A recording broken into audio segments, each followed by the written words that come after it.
Historias olvidadas, voces que aún resuenan, ilustres anónimos.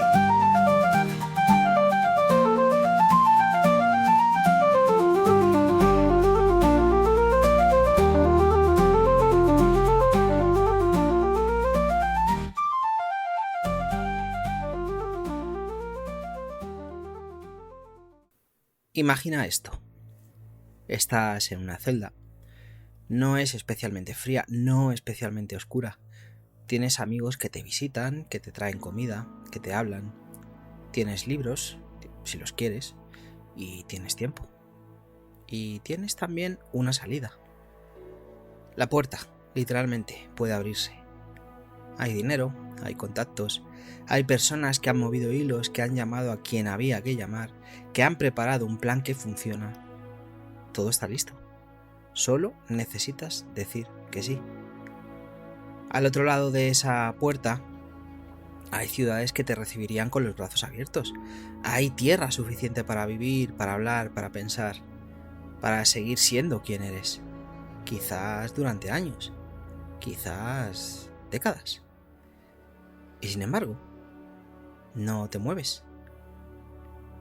No porque estés paralizado por el miedo, no porque no lo hayas pensado, sino porque has decidido de forma completamente consciente y tranquila que no vas a hacerlo.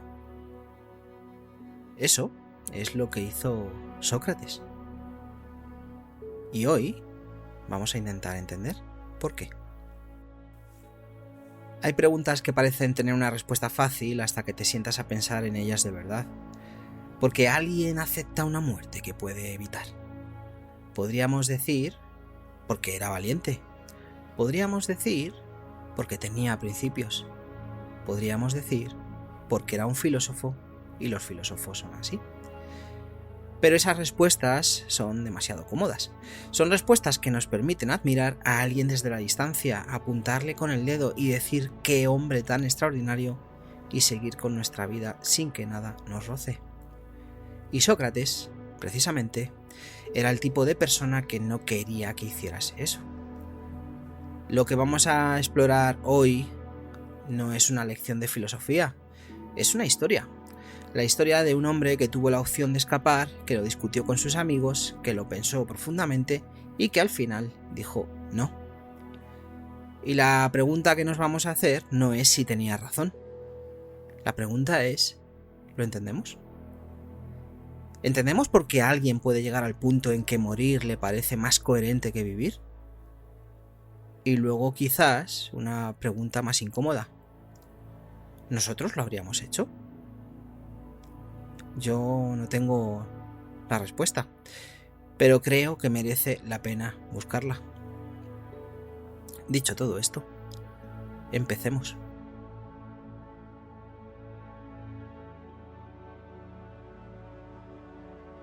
Bueno, para entender lo que le pasó a Sócrates hay que entender en qué Atenas vivía Sócrates. Ya hablamos y hemos hablado varias veces de Sócrates. Yo os recomiendo pues que visitéis los episodios que hemos dedicado a algún personaje griego, ¿no? Sobre todo los que han vivido en su época, ¿no? Y que son sus coetáneos, porque entenderéis mejor la Atenas, ¿no? de esa época. Pero bueno, aún así vamos a intentar entender el contexto histórico, ¿no? Y es que la Atenas del año 399 a.C. no es la Atenas del esplendor, la de los grandes templos recién construidos, la de Pericles dando discursos en el ágora con el viento a favor. Esa Atenas quedaba lejos ya, en la memoria colectiva de los que vivieron tiempos mejores. La Atenas de Sócrates era una ciudad humillada. 27 años de guerra, 27 años contra Esparta, contra sus aliados, contra la lógica misma de sobrevivir cuando todo se desmorona. La guerra del Peloponeso había terminado apenas 5 años antes, en el 404, con una derrota absoluta. Una derrota que en Atenas nadie acababa de procesar, porque era demasiado grande y demasiado difícil de encajar. No solo habían perdido la guerra, habían perdido su flota, habían perdido colonias, habían perdido hombres, habían visto como una plaga diezmaba la ciudad mientras los ejércitos enemigos acampaban a las puertas. Habían perdido, en cierto modo, la narrativa que los mantenía unidos, la de ser el centro del mundo griego, el modelo a seguir, el faro de la civilización. Y encima de eso, lo que vino después de la derrota. Los 30 tiranos.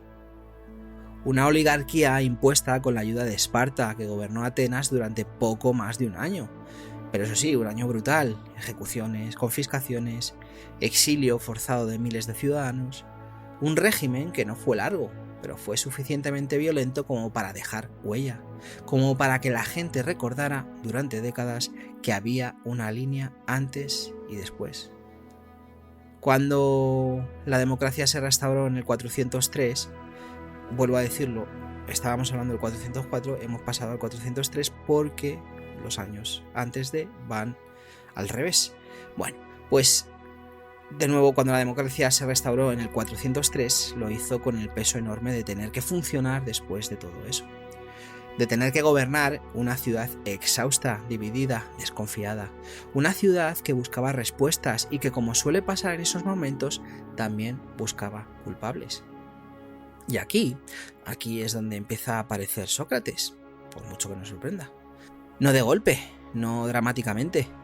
Aparece como lo que era, una presencia incómoda que llevaba décadas siéndolo. Bueno, ya sabemos un poquito más de cómo estaba Atenas. Vamos a pasar un poco a ese Sócrates, ¿no? En Atenas. Y es que, supongo que ya lo sabéis todos, Sócrates no escribía. Este es el primer detalle que hay que entender para comprender quién era, porque realmente es extraño. Vivimos en una cultura donde un pensador es alguien que produce textos, artículos, libros, hilos en redes sociales, alguien que deja constancia de sus ideas para que otros las lean y las juzguen. Sócrates no hacía nada de eso. Sócrates hablaba. Iba al ágora, que era el corazón de Atenas, la plaza donde se cruzaban los mercaderes, los políticos, los ciudadanos de a pie, los visitantes de otras ciudades. Y allí se ponía a hablar con la gente, con cualquiera que tuviera un rato, qué suerte vivir en esa época, con los que se creían importantes y con los que no, con políticos, con artesanos, con jóvenes aristócratas que tenían tiempo libre y curiosidad. Y lo que hacía en esas conversaciones era algo que en apariencia parecía sencillo. Hacía preguntas. Ojo, no enseñaba una doctrina, no dictaba lecciones, no subía a un estrado a pronunciar verdades, al contrario, se acercaba a alguien que tenía fama de saber algo, y le preguntaba. Le preguntaba con una especie de ingenuidad calculada, como si él mismo no supiera nada y el otro fuera un experto. ¿Qué es el valor? Me han dicho que eres un hombre valiente. Cuéntame. Y cuando el otro respondía, Sócrates hacía otra pregunta. Y luego otra. Y así, poco a poco, sin que el interlocutor se diera cuenta del todo, la conversación llegaba a un punto en el que la respuesta inicial se deshacía. En que lo que el otro creía que sabía empezaba a resultar más complicado de lo que parecía. Esto tiene un nombre. Se llama método socrático. La mayéutica, el arte de ayudar a alguien a parir sus propias ideas. Pero la práctica vino desde fuera. Lo que parecía es que Sócrates se dedicaba a dejar en ridículo a personas que se creían importantes. Y eso, en una ciudad pequeña, con una cultura del honor muy desarrollada, no es algo que se olvide fácilmente. Sócrates lo sabía, él mismo contaba que en cierto momento de su vida alguien fue al oráculo de Delfos y preguntó si había alguien más sabio que Sócrates. Y el oráculo dijo que no, que nadie era más sabio. La historia que él cuenta es que esto le perturbó profundamente porque él sentía que no sabía nada. La famosa frase de yo solo sé que no sé nada. Así que decidió ir a comprobar si había personas más sabias que él. Y fue hablando con políticos, con poetas, con artesanos. Y lo que descubrió fue que todos ellos creían saber cosas que en realidad no sabían. Y que la única diferencia entre él y ellos era que él, al menos, sabía, ¿no? que no sabía. Realmente la famosa frase, solo sé que no sé nada, realmente, ¿no? Como digo, en realidad nunca la dijo exactamente así, pero la idea sí es esa, ¿vale? ¿Y qué te dejan como pozo esas rondas de preguntas incómodas? Enemigos. Te dejan enemigos. Personas que no te perdonan que hayas expuesto en evidencia su ignorancia delante de otros, aunque sea sin maldad. Personas que cuando llegue el momento estarán dispuestas a hacer algo con ese rencor acumulado. Pero antes de llegar al momento del juicio, hay una cosa más que conviene entender. Sócrates tenía una relación muy especial con los jóvenes. Ojo aquí, no de una forma turbia, aunque sus acusadores intentaron presentarlo así, sino de una forma mucho más incómoda para el sistema. Los jóvenes lo adoraban. Los jóvenes atenienses de buena familia, los que tenían tiempo y educación, los que iban a ser la siguiente generación de políticos y ciudadanos influyentes, seguían a Sócrates por el ágora como si fuera algo que nunca habían visto. Y es que nunca habían visto nada así. Alguien que no les decía lo que debían pensar, sino que les ayudaba a pensar por sí mismos. Alguien que cuestionaba todo: la autoridad, las convenciones, los valores establecidos. Alguien que les hacía sentir que la vida no era solo cumplir el rol que la ciudad había decidido para ellos. No sé si os estáis dando cuenta del problema. No sé si lo veis. En una ciudad que acaba de salir de una guerra, que acaba de sobrevivir a una tiranía, que intenta reconstruir su identidad colectiva, lo último que necesitas es alguien que enseñe a los jóvenes a dudar de todo lo que sus padres les han dicho. No, ojo, vamos a dejarlo claro, no era un revolucionario. No predicaba la subversión, no organizaba grupos, ni conspiraba en ningún sentido. Pero sus efectos eran perturbadores, y eso era suficiente. Ahora sí, vamos a el año, ¿vale? Y es el 399 a.C. 3 hombres presentan una acusación formal contra Sócrates. Tenemos sus nombres. Sus nombres son Meleto, Ánito y Licón. El primero es un poeta relativamente desconocido. El tercero, un orador. Pero el segundo, Ánito, es el importante. Ánito es un político demócrata con peso real en la ciudad. Alguien que ha sobrevivido a la tiranía, que ha luchado por la restauración democrática y que considera que Sócrates es, en algún sentido difícil de articular, pero muy real, ojo, un peligro. Los cargos son 2. Y aquí esto es importante entenderlo. Impiedad. No reconocer a los dioses que reconoce la ciudad. E introducir nuevas divinidades. Y corromper a la juventud. Ese es el segundo. Ambos cargos llevados a juicio ante 501 ciudadanos atenienses sorteados. Y aquí hay que detenerse un momento, porque hay algo que a mí personalmente me parece fascinante, ¿no?, de la forma en que Sócrates afronta el juicio. Y es que no intenta ganar el juicio. O más exactamente, no intenta ganarlo como lo haría cualquier persona acusada de algo. No contrata al mejor orador de la ciudad para que hable en su nombre. No llora, no pide clemencia, no trae a su familia para generar compasión. No adula al jurado. Al contrario, se defiende él mismo. Y su defensa es, en esencia, una continuación de lo que ha estado haciendo toda su vida. Hablar con honestidad, aunque esa honestidad sea inconveniente. Lo que dice, resumiéndolo, más o menos, es algo así. Lleváis décadas viendo cómo hablo con la gente de esta ciudad. Lleváis décadas viendo lo que hago. Si lo que hago es un crimen, ¿por qué esperasteis tanto? Y si no lo es, ¿de qué me estáis acusando exactamente? Él habla de su misión. Dice que lo que hace es un servicio a la ciudad, aunque la ciudad no lo vea así. Dice que es como un tábano que pica a un caballo grande y perezoso para que no se quede dormido. Es alucinante, ¿no? Es una imagen brillante. Y también es, en cierta medida, una provocación. Porque en el contexto de un juicio donde lo que está en juego es tu vida, compararte a ti mismo con un insecto que molesta a propósito, no es, vamos a decirlo así, no es exactamente la estrategia más conciliadora. Pero él no busca conciliar, busca ser coherente. El jurado vota. Y la primera votación, la que decide si es culpable o no, le condena por un margen relativamente estrecho, algo así como 280 votos contra 221. No es una aplastante mayoría, es una ciudad dividida. Y ahora viene el momento crucial. En el sistema ateniense, cuando alguien era declarado culpable, había una segunda fase. La acusación propone una pena. El acusado puede proponer una alternativa y el jurado vota cuál de las dos prefiere. Es algo similar, ¿no?, a lo que pasaría hoy cuando un fiscal pide una pena, ¿no?, para un acusado, y la defensa pues tiene la opción de negociar a lo mejor con la fiscalía. Bueno, pues aquí es algo similar, ¿no?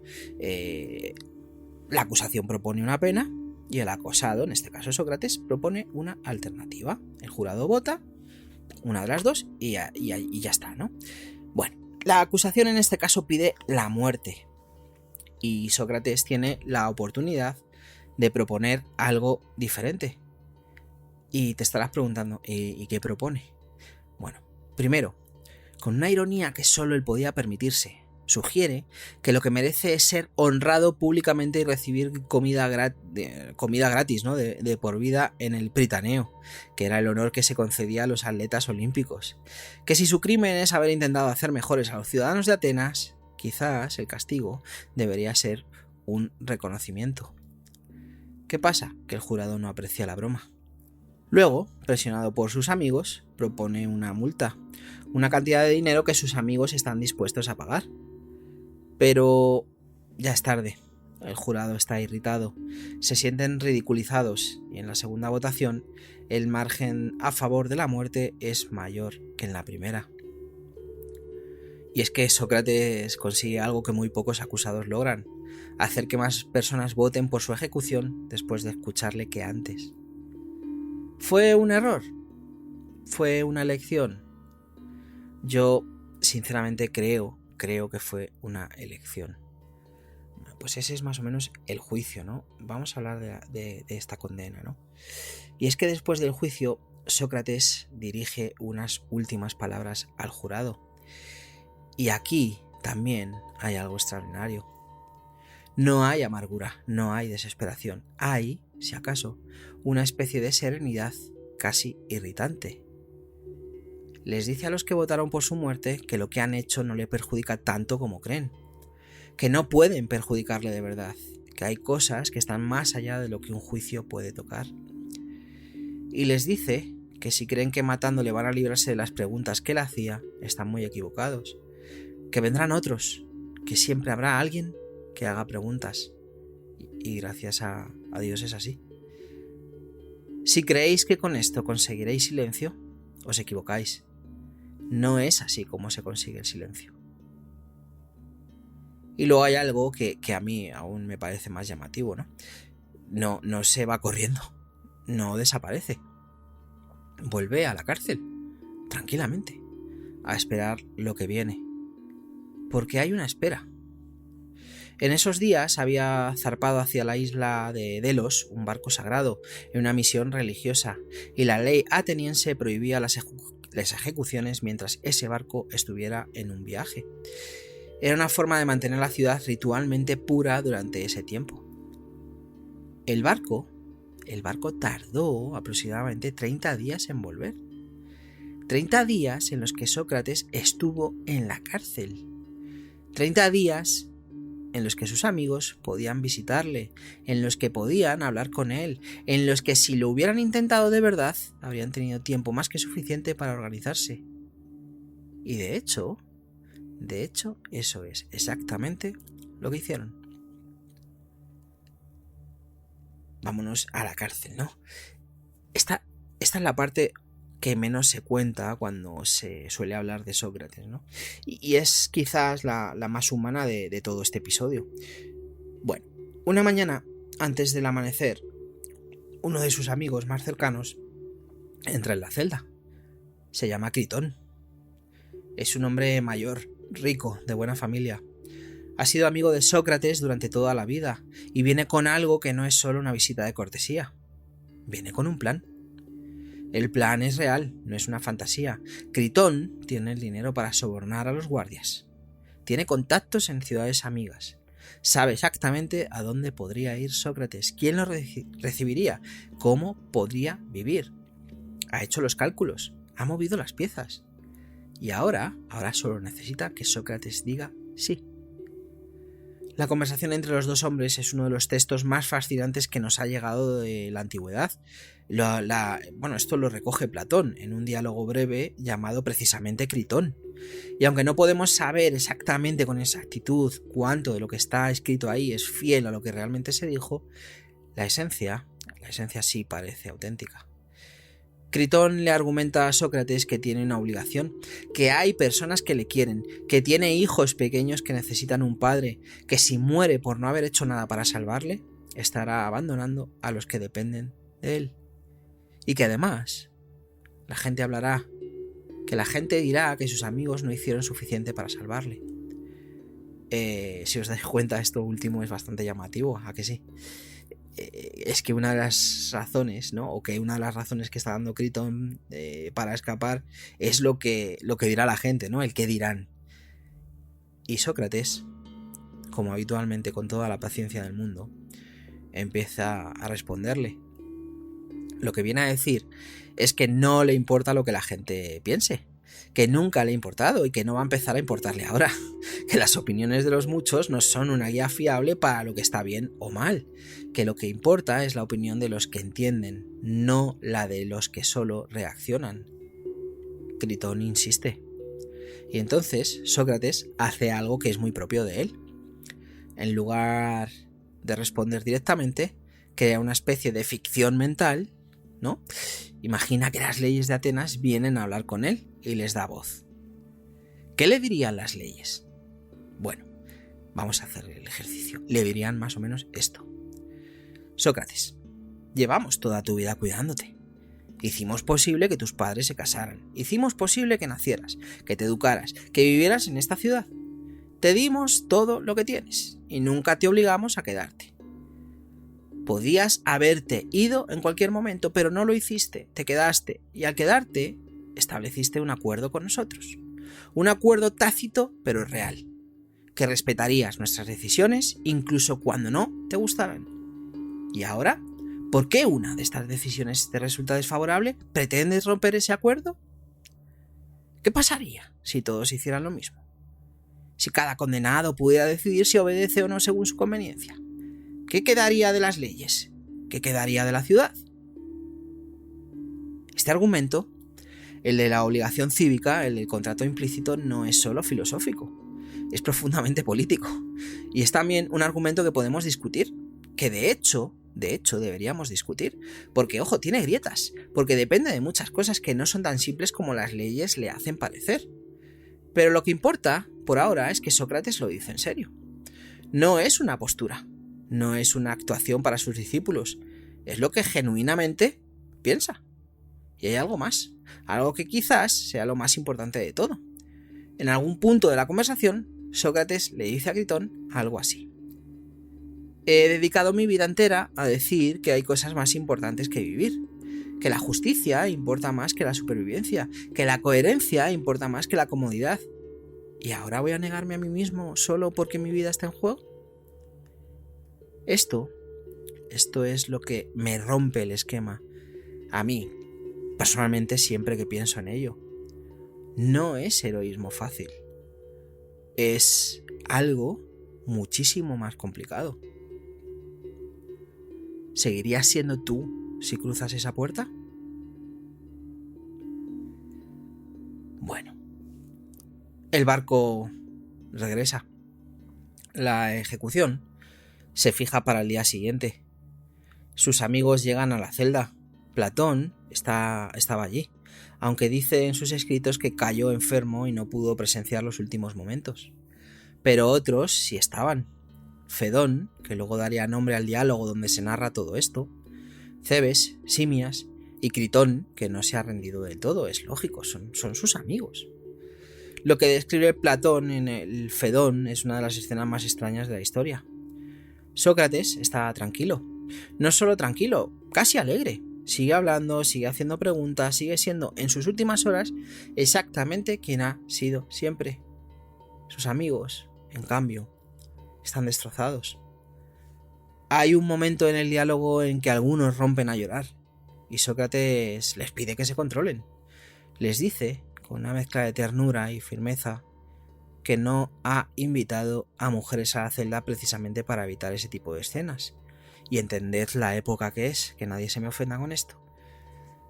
No es crueldad, es que para él, el llanto en ese momento sería reconocer que lo que va a pasar es una tragedia. Y él, aunque nos cueste creerlo, no lo ve como una tragedia. O al menos eso es lo que dice. El carcelero trae la cicuta. La cicuta es una planta. El veneno que se extrae de ella actúa de forma progresiva. Primero, los pies y las piernas se enfrían, se adormecen. Luego, el efecto sube. Cuando llega al corazón, el proceso termina. No es rápido, pero tampoco es, en principio, agónico. Sócrates bebe sin dramatismo, sus amigos ya no pueden controlarse. Platón escribe que lloraban a lágrima viva, que incluso el propio Critón tuvo que salir un momento porque no podía soportarlo. Y Sócrates, mientras el frío sube por su cuerpo, sigue hablando.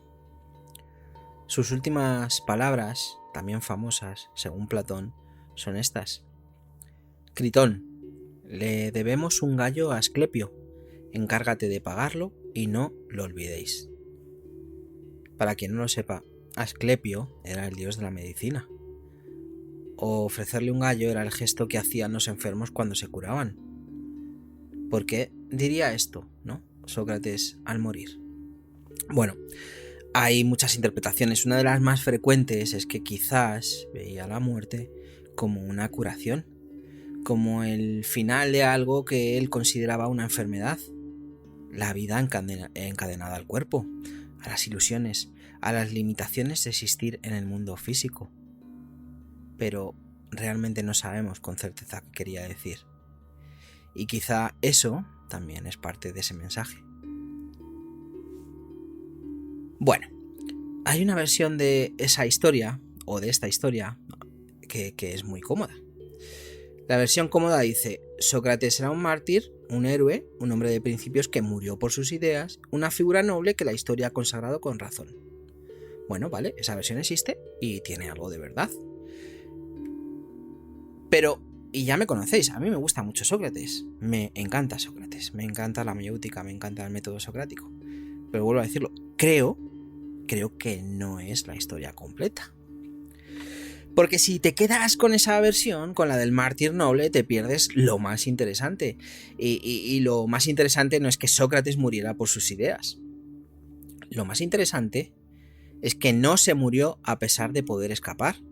Se murió porque podía escapar. No sé si es difícil, ¿eh? No sé si entendéis la diferencia. Si no hubiera habido plan de fuga, si la puerta hubiera estado cerrada con llave y no hubiera habido dinero y no hubiera habido contactos, entonces la historia sería distinta. Entonces Sócrates habría muerto como muere cualquiera que no tiene alternativa. Pero sí había alternativa. Y ojo, él la rechazó. Y la rechazó específicamente porque pensó en lo que significaría aceptarla. Es que imaginaos esto, llevas 70 años diciendo que la vida examinada es la única que vale la pena vivir, que la justicia importa más que la comodidad, que no es la muerte lo que hay que temer, sino vivir mal. ¿Y ahora escapas? ¿Y ahora en el momento en que todo eso se pone a prueba dices que sí, que bueno, que en realidad tenías algunos matices? Sócrates entendió en ese momento que escapar habría sido una traición, no a sus acusadores, no a la ley ateniense, no a ninguna abstracción política, que nadie se confunda, una traición a sí mismo, a la persona que había sido durante 70 años. Y eso para él era algo que simplemente no podía hacer. No era un héroe, o al menos no en el sentido de alguien que toma decisiones épicas sin sentir el peso de lo que está dejando atrás. Tenía amigos, tenía hijos pequeños, tenía, me imagino, algo que reconoceríamos como miedo, aunque él nunca lo admitiera abiertamente. Pero decidió que había algo que pesaba más que todo eso. La coherencia. La integridad en el sentido más literal de la palabra. La capacidad de seguir siendo un todo, una persona entera, sin grietas entre lo que piensas y lo que haces. Y eso es muy difícil. Bueno, reflexionando un poco, ¿no? Me pregunto con frecuencia qué significa esto para nosotros. Ojo, no en el sentido filosófico grandioso, ¿no? En el sentido cotidiano, pequeño, incómodo. Porque la mayoría de nosotros no vamos a enfrentarnos a la elección entre la cicuta y el exilio. Eso gracias a Dios, ¿no? Por fortuna. Pero sí nos enfrentamos a escala menor a versiones de esa misma pregunta. ¿Cuántas veces hemos dicho que queremos algo y luego no lo hemos vivido cuando costaba, ¿no? Cuando costaba hacerlo. O creer en eso, nos seguía costando. ¿Cuántas veces hemos encontrado una razón razonable, un argumento perfectamente lógico para hacer exactamente lo contrario de lo que decíamos que haríamos? Y lo curioso es que casi siempre las razones son buenas. No se trata del tipo de excusas groseras, ¿no? Que uno se avergonzaría decir en voz alta. Son argumentos sofisticados, argumentos que tienen en cuenta el contexto, las circunstancias, la pragmática de la vida real. Sí, pero en este caso en concreto... Sí, pero el principio tiene excepciones. Sí, pero también está la cuestión de... Y así. Sócrates tenía, y lo vuelvo a decir, que nadie se confunda, Sócrates tenía todos esos argumentos disponibles. Es que los enumeró él mismo, a través de la voz de Gritón. Sus hijos, sus amigos, la injusticia, la condena, la posibilidad de seguir haciendo el bien desde otro lugar. Y los rechazó todos. A todos. Ojo, no porque fueran falsos, sino porque detectó en ellos algo que le resultó más aterrador que la muerte, la posibilidad de construirse una historia que lo liberara de la incomodidad de ser coherente. ¿Y qué significa eso? ¿O qué es eso exactamente? Bueno, es la capacidad que tenemos los humanos de convencernos de casi cualquier cosa cuando queremos mucho algo. De racionalizar lo que ya hemos decidido en algún nivel más profundo. De encontrar siempre la forma de hacer lo que nos conviene y llamarlo principio. Sócrates vio esa trampa y decidió no caer en ella. Y ojo, el coste fue su vida. La pregunta es si el coste contrario, el de escapar, habría sido también una forma de muerte. No biológica, pero sí de algún tipo. La muerte de la persona que uno ha sido durante décadas. Y yo no sé si eso compensa. No creo que haya una respuesta universal, pero sí creo que merece la pena, ¿no? Vale la pena preguntárselo. Y luego hay otra cuestión, otra pregunta que a mí siempre me ronda, ¿no? Cuando pienso en esto. ¿Era justa la ley que lo condenó? Pues sinceramente, o claramente no. Sócrates no había corrompido a nadie. Sus preguntas eran incómodas, eso estamos de acuerdo. Generaban inestabilidad, seguramente. Hacían que los jóvenes cuestionaran la autoridad, puede. Pero eso no es corrupción. Eso es, si acaso, educación en el sentido más profundo. Y sin embargo, Sócrates obedece una ley que es profundamente injusta. Esto es, personalmente, a mí lo que más me cuesta entender. Y creo que es lo que, cuando lo explicas, ¿no? Lo que más cuesta entender a mucha gente. Porque una cosa es ser coherente con tus principios y otra muy distinta es obedecer un sistema que te ha condenado injustamente. ¿No sería más heroico, pensándolo así, ¿No sería más heroico incluso desobedecer? ¿No sería más coherente con la idea de que la justicia importa más que la ley? Y es que el propio Sócrates plantea eso de alguna forma. Y su respuesta es complicada. No dice que las leyes siempre sean justas, No lo dice. Dice que él, en particular, en su situación concreta, no puede escapar sin romper algo que considera más importante que su propia supervivencia. No dice que nadie deba hacer lo que él hace. Dice que él, no habla por nadie más, que él no puede hacer otra cosa. Y hay en eso una honestidad que me resulta al mismo tiempo admirable y perturbadora, por no decir otra cosa. Porque no nos da una regla, no nos da un manual. Nos da solo el ejemplo de alguien que llegó a sus propias conclusiones de forma lúcida y las vivió hasta el final. Bueno, pensemos en esto un momento desde hoy, ¿no? Desde la perspectiva actual. Vivimos en un tiempo en que la presión para ser coherente públicamente nunca ha sido mayor y al mismo tiempo la tentación de reescribir nuestros principios según el viento que corre, tampoco lo ha sido tanto. Las redes sociales han creado algo curioso, una cultura en la que todo el mundo tiene principios declarados, manifiestos, posiciones públicas y al mismo tiempo una cultura en la que cambiar de posición tiene un coste social enorme. ¿Cuántas personas mantienen ideas que ya no creen del todo? Simplemente, simplemente porque cambiarlas requeriría una conversación incómoda. ¿Cuántas personas, al contrario, cambian de ideas con una fluidez que en realidad esconde algo mucho más simple? Que nunca tuvieron una idea de verdad, sino una postura. La diferencia entre una idea y una postura es precisamente lo que estamos explorando aquí. Una postura es algo que adoptas por razones externas, porque te ayuda en tu contexto, porque te identifica con un grupo, porque te genera cierto capital social. Una idea es algo que tienes porque después de pensarlo mucho crees que es verdad, aunque nadie esté mirando, aunque cueste. Y es que Sócrates tenía ideas, no posturas. Y el precio de tener ideas de verdad es que hay momentos en que cuestan. No necesariamente la vida, pero cuestan. Una amistad que se pierde, una oportunidad a la que renuncias, una comodidad que dejas ir, un silencio que rompes cuando todo el mundo preferiría que te callaras, o al revés, un silencio que mantienes cuando todo el mundo espera que hables. El punto no es qué decisión hay que tomar, el punto es si la tomas tú o si la toman por ti. Bueno, acabando ya, volvamos al principio.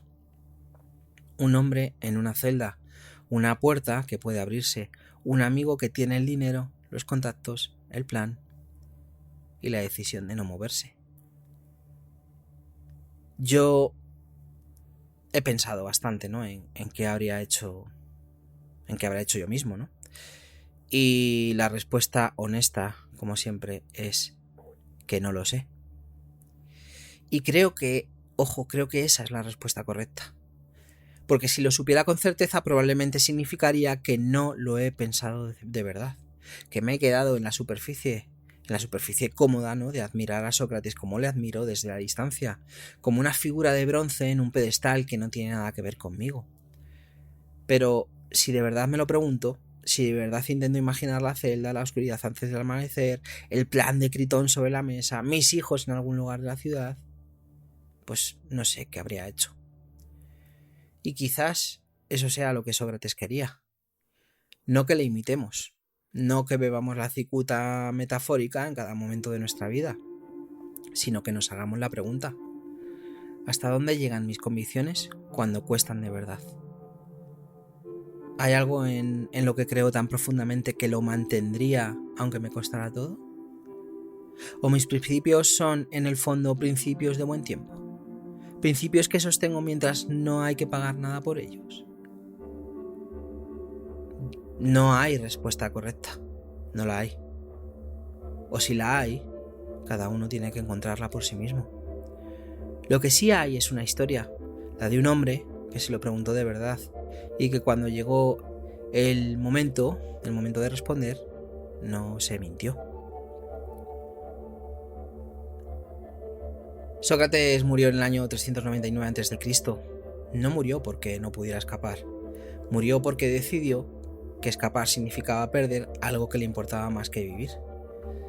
Y no todos entenderemos eso. No todos tenemos que entenderlo tampoco. Pero hay algo en esa decisión, en esa imagen de un hombre bebiendo con calma un veneno mientras sus amigos lloran a su alrededor, que nos sigue diciendo algo. Algo que tiene que ver con quienes somos, con cuando nadie nos obliga a ser nadie, ¿no?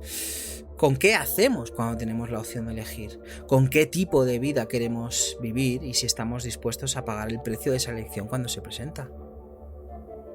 La cicuta lleva más de 2000 años fría, pero la pregunta que generó sigue caliente. Y eso, me parece, es suficiente razón para seguir haciéndosela.